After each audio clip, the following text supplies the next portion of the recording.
When I took my Shahada 6 months ago, I knew that I had a lot of hard work ahead of me in terms of perfecting Salah, if you ever can become perfect at praying, reading the Quran in Arabic. Look, the list goes on. So many things. It wasn't overwhelming. I just knew that I had a lot of learning to do. But I'm prepared for that. I still am. But I would be lying to you if I didn't have daily thoughts of what would it have been like if I'd been born into a Muslim household, if my parents were born Muslim and they had taught me how to read the Quran, for example, in Arabic when I was a small child. Maybe I'd gone to a surah or a masjid, mosque with my father for Friday prayer just to see and smell and absorb the atmosphere, understand wudu, understand why people do things. This is how my brain was kind of playing. And I felt, and at times I still feel like I'm playing catch up, you know? People tell me that I'm doing well. People tell me that I'm focusing and I'm doing things properly as best as I possibly can. But the thought of what would it be like if I was born into Islam, it used to crop up all the time. Now, thankfully, alhamdulillah, because 100% of the people I spend my time around here in Malaysia, friends, and obviously my family-in-law through my wife, they are all born into Islam. And I've been able to empathize and witness some of the struggles from their side. And I don't just mean immediate family. I mean people that I see at masjids, people that I see at surahs. We don't really spend that much social time together outside of those locations. But as time goes by and we kind of develop that kind of Muslim brotherhood, we start to confide and talk to each other a little bit more. And I've realized that actually their struggles and their challenges as a born into Islam Muslim arguably could be greater than those of mine, because if, for example, you watching, whether you're a man or woman, if you're expected to start praying once you hit puberty, right? That could be at the age, let's pretend everybody's different, but let's just say that's at the age of 15. Let's say 16, because I'm 36, right? Make it easy mathematically.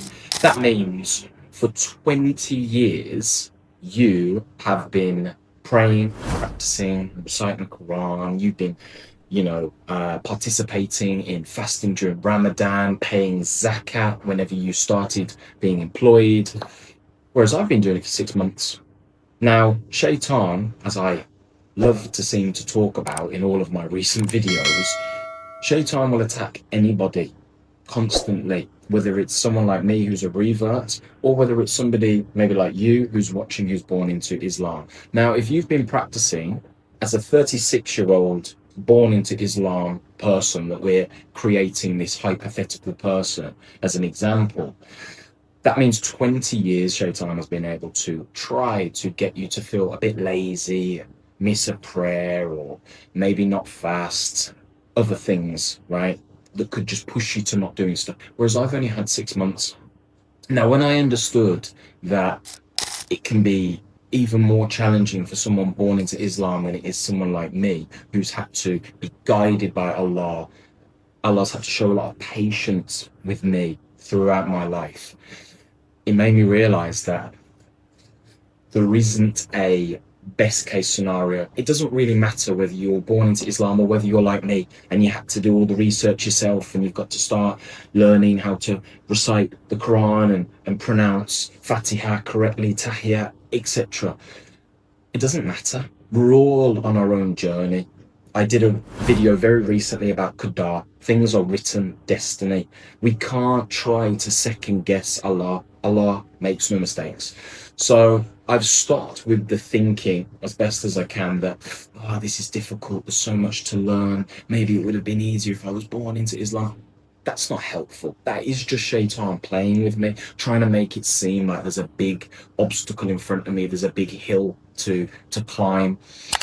And maybe someone that is watching right now that is born into Islam, maybe you have looked at some of my content across the social media platforms I've got, and you've thought to yourself, it's easier for him because he's tasted the forbidden fruit, so to speak. He's lived so many years, 35, 36 years of doing things wrong that he didn't even realize were wrong. He's now taken his shahada and he's considered wiped clean. That's unfair.